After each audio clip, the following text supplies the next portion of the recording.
पहा नवीन एपिसोड्स एकदम add free.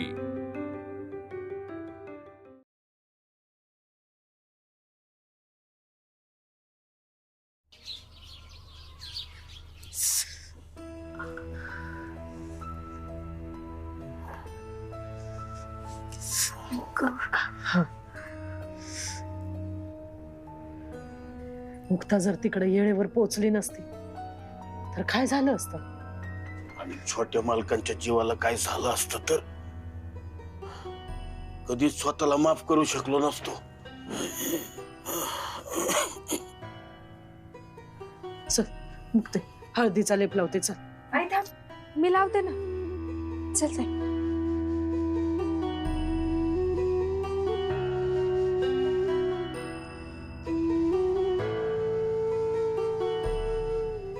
हो, मला अजून एक टेन्शन आलंय। कसलं? खायला काय करायचं? काय झालं?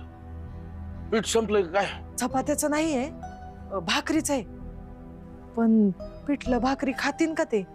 काय माहित, त्यांच्या घरी पिठलं खात असतील। गजा, अरे ये गजा। काय? अरे इकडे ये।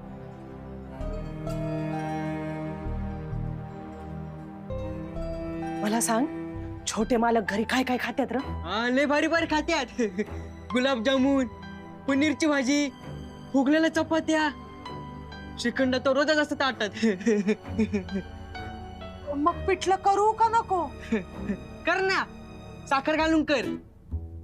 श्रीखंड म्हणून सांगायचं। ए ग बाई, आई काय असन तर कर, लई विचार नको करू। आपण जेवायला नाही बोलवले त्यांना, स्वतःहून आलेत आपल्या घरी। अगं पण तरी ते पाहुणे आहेत आपले। आवण्यापेक्षा परिस्थिती महत्वाची आहे। काय असेल ते भाजी भाकरी कर, त्यांना खाऊ घाल आणि काढून दे इकडनं।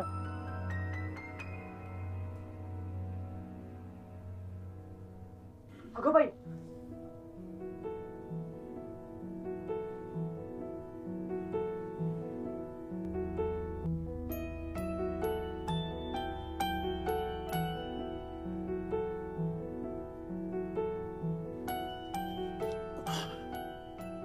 छोटे मालक, माया पोरीमुळे तुमचं मन दुखावलं गेलं असन तर मी माफी मागतो तुमची। हो नाही, तिला जेवढं मी दुखावलंय त्यापुढे काहीच नाही। अँड इट्स रिअली अनबिलिव्हेबल की जगात खरंच इतक्या चांगल्या मनाची माणसं आहेत। खरंच देवाचं काळीज आहे तुमचं। नमस्कार। हाय। हो, आणि तुम्ही प्लीज माझ्यासमोर हात जोडत जाऊ नका। तुमचे हात नेहमी मला आशीर्वाद देण्यासाठीच उठायला हवेत। आणि मी खूप मोठ्या घरातला आहे, श्रीमंत घरातला आहे असं बिलकुल समजू नका। मी तुमच्याच कुटुंबातला आहे असं समजा।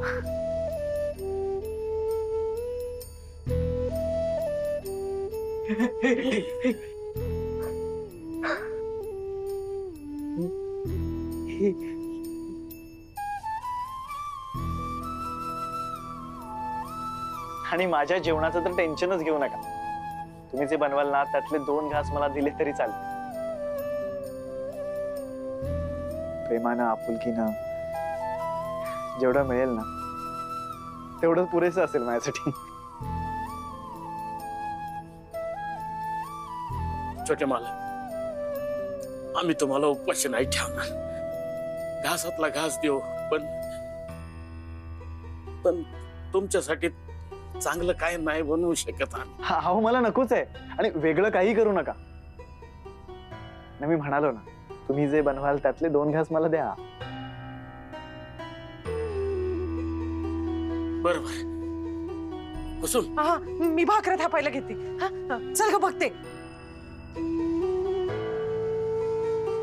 चल, तुम्ही बसा ना मालक, बसा। इकडे घ्या, ये मालक,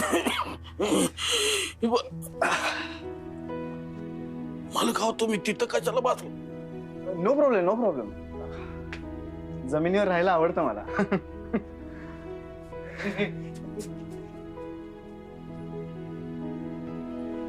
कसं आहेस? एक विचारायचं होतं. विचार ना. तुम्ही तुमचा वाड असून कायमच इकडे आला ना? जेवून झालं की ते त्यांच्या घरी जाणार आहेत कायमच. हा, आणि जाताना तुझ्या मोठ्या बहिणीला माझ्याबरोबर घेऊन जाणार आहे कायमच. हा, तुमचं लग्न झालंय ना? गजा, म्हणजे एकदम मंत्राग्नीच्या साक्षीनं झालं नसलं तरी माझं तुझ्या ताईशी लग्न झालंय. आणि पुन्हा एकदा सांगतो, मी इथे फक्त मुक्ताला भेटायला आलेलो नाहीये, तर तिला तिच्या सासरी घेऊन जायला.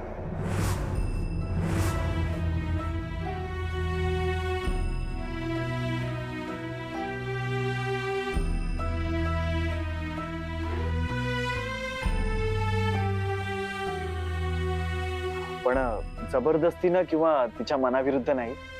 जेव्हा ती स्वतःहून यायला तयार होईल तेव्हाच मी तिला माझ्यासोबत घेऊन जाईन. माझ्या निर्णयावरच अवलंबून असेल तर मी परत तोंडावरच सांगते, मावा निर्णय बदलणार नाही. मी तुमच्या सोबत येत नाहीये.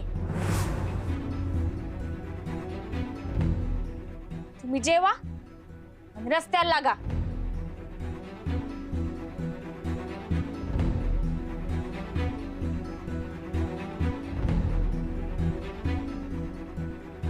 गजा, छोटे मालक जेवून निघाले की मला कळव. मुक्ता, तुला चांगलंच माहिती आहे, मला तुझे डोळे वाचता येतात.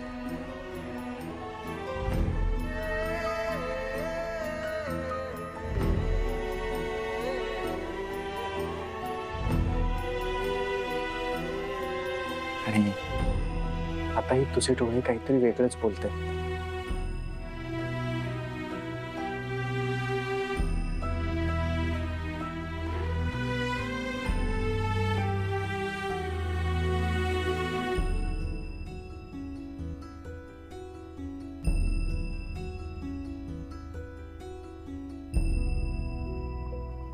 खरंच त्याचे डोळे बोलत आहेत, पण मी आता आवाज कधीच नाही ऐकला.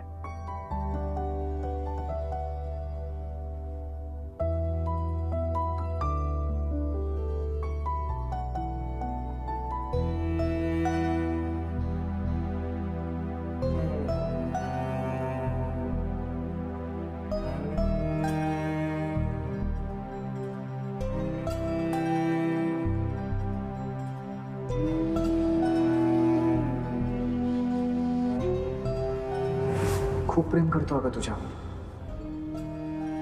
I love you Mukta. मला उत्तर मिळालं. मावा नकार.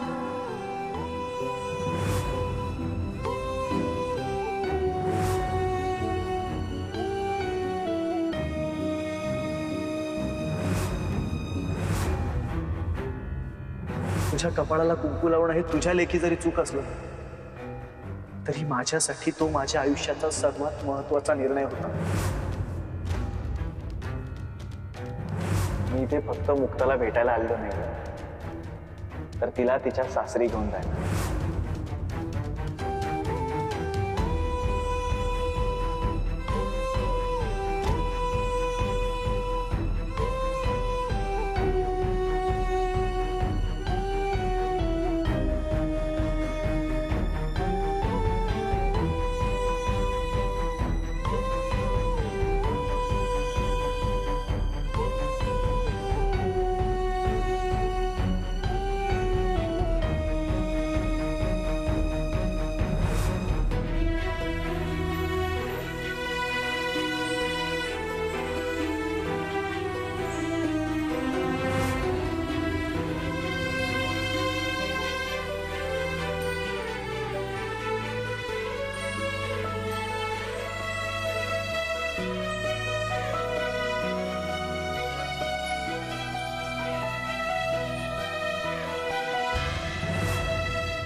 मुक्ता, तुझ्या तोंडून माझं नावही घेऊ नकोस.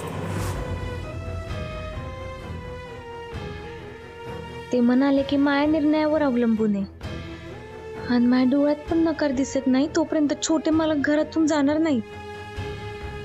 म्हणजे माझ्या जवळपासच राहणार.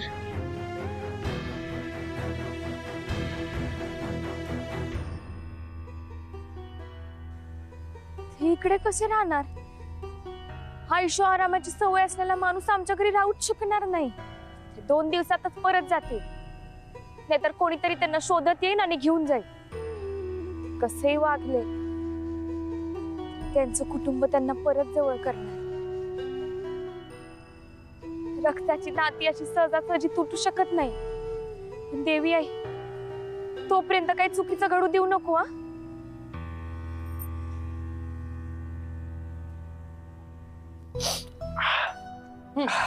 घ्या. नाही नाही नको. अहो अजून एखादी भाकर घेतली असती तर. खूप झालं. मग भात घेता का थोडासा? नको नको, खरंच पोट भरलंय माझं. जेवण खूप छान झालंय. तिखट झालंय का? नाही नाही, एवढं चालतं मला. नाही, तुम्ही लईच हासूस करून राहिले म्हणून वाटलं. तिखटच झाला असणार. तिचा मिरचीचा हात जरा जादाच आहे. बादक्याने टाकून देते. चिमूट भरच टाकली. तुझी चिमूट म्हणजे मूठ आहे. ऐका ना ऐका ना, शांत व्हा. मी सांगतोय ना, तिखट नाहीये आणि जेवण खूप छान झालं. एकदम अनबिलिव्हेबल. हा, तशी चव आहेच तिच्या हाताला.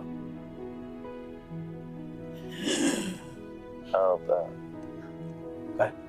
हात धुवायचे होते. धुवा की ताटात. ताटात? हा? हो.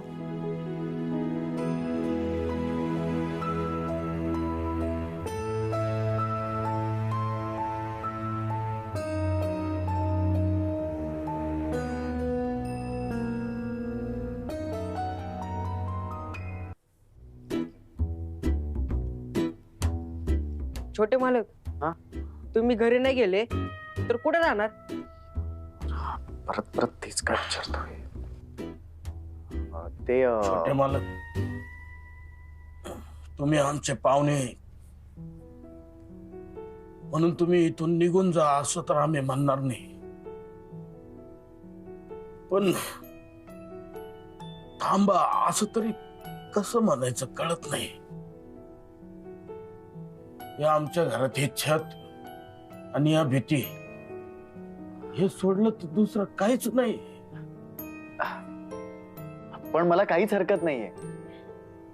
आणि खरंच सांगतो, इथे राहायला मला काहीच त्रास होणार नाही. कारण मला माहितीये की मुक्ताला मिळवणं इतकं सोपं नाहीये. त्यासाठी मोठमोठ्या आव्हानांचा सामना करावा लागेल. पण माझी तयारी आहे. आणि त्या आव्हानापुढे हे तर सगळं स्वर्गासारखंच आहे. हा, पण तुम्हाला मान्य असेल तर.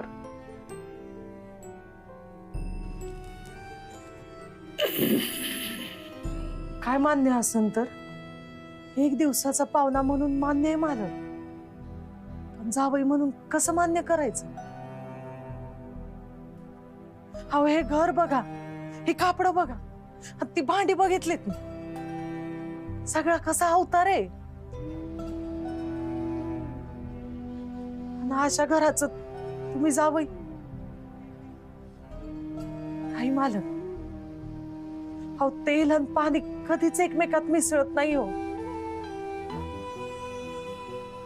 अहो, फुटक्या आरशात किती पण गोड चेहरा बघितला ना आणि तो फुटकाच दिसतो. तुम्ही कशाला फुटक्या आरशात बघताय? हे बघा मालक, मी जे सांगते आणि तुम्ही जे समजताय ना, त्याच्यापेक्षा पण परिस्थिती लई वाईट आहे हो. मालक, हे शक्य नसल्याला नातं जोडायच्या भानगडीत पडू नका, नाहीतर सगळ्यांच्याच आयुष्याचा खेळखंडोबा होईल. हात जोडिते.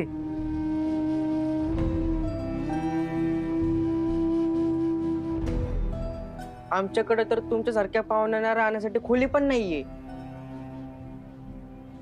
मग तुम्ही कुठे राहणार?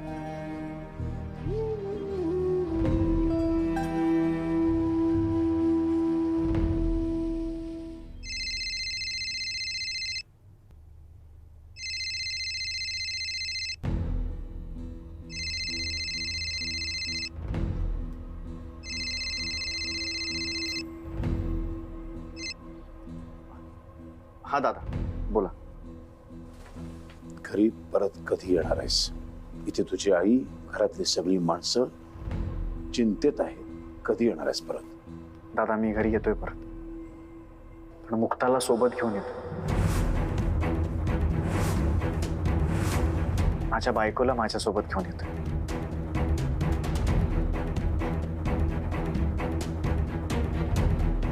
हे बापाला उलट उत्तर कशी काय देऊ शकतोस तू? एवढी मस्ती आली तुला? हा? माझ्या इज्जतीशी खेळून अजून पोट नाही भरलं? दादा हे बघा, मला माफ कर, पण मी आता आपल्या घरी मुक्ताला घेऊनच येणार. अरे मूर्खा, तुला कसं कळत नाहीये? तू वेडेपणा करू नकोस, तिथून बाहेर पड. अरे माझ्या हातातून गोष्टी सुटल्या आहेत, बाण सुटलेले आहेत. तिथून बाहेर पड. आता थोड्या वेळाने तिथे माणसं येतील आणि त्या घराचं राख रांगोळी करून टाकतील. तिथून बाहेर पड सारंग. तेव्हा मी इथेच असेल ह्या सगळ्यांसोबत, मुक्ताचा हात हातात घेऊन. तर तिच्यासोबत जे होईल ते माझ्यासोबतही होईल, कारण देवी आईच्या साक्षीनं तिची संकट केव्हाच माझी झाली.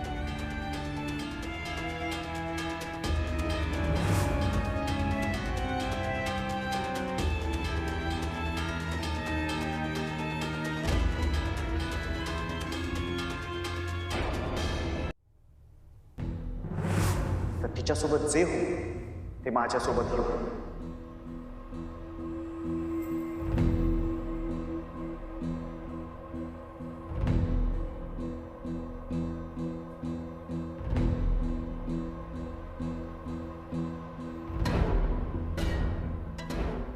युवराज कुठे गेला? युवराज, अरे युवराज कुठे खपलास? दादा. मुक्ताच्या घराला आग लावायला सांगितलीस तुझ्या माणसांना? हो दादा, झालंय बोलणं. काय झालं? थांबव त्यांना, थांबव, कारण हा सारंग तिच्याच घरामध्ये राहणार म्हणतोय. त्यांना थांबव आधी. हो सांगतो. सारंगच्या वागण्याचं काय करावं खरंच कळत नाही आता. त्याचं काय करायचं ते नंतर बघू. तुझ्या माणसांना फोन कर, त्यांना सांग सारंगला तिथून उचला, त्याच्या मुसक्या दाबात त्याला वाटेल ते करा, पण त्या घरापासून दूर घेऊन जा आणि दूर गेल्यानंतरच मुक्ताचं घर जाळायला सुरुवात करा. हो दादा, तुम्ही शांत व्हा, मी सांगतो. सारंगने पण ना अक्कल घाण ठेवली वाटतं. हो, त्यांनी घाण ठेवली. तुझी शाबूत आहे ना, फोन करून सांग. हो. आणि एक गोष्ट लक्षात ठेव, माझ्या सारंगला काही होता कामा नये. हो दादा. फोन करून सांग.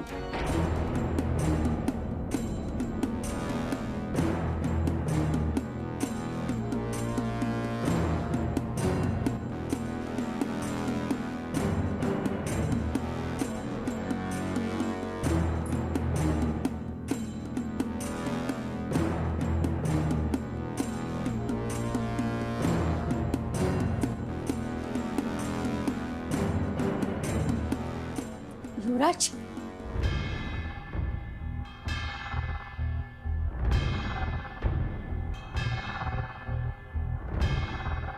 युवराज, अरे युवराज शांत हो. हे बघ, शेवटी बापाचा जीव मुलासाठी तुटणारच, पण भैरूला काय सांगायचं ते लक्षात ठेव.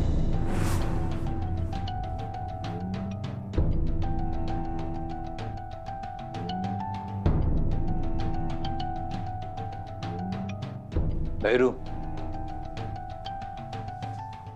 रावसाहेबांचा आदेश आहे की सारंगला घराबाहेर काढून मग मुक्ताचं घर जाळायचं. पण युवराजचा आदेश आहे, सारंग घरात असला तरी त्याच्या सकट घर जाळायचं. आणि आदेशाची अंमलबजावणी तंतोतंत व्हायला पाहिजे. पैसे डबल मिळतील. केवढे? डबल.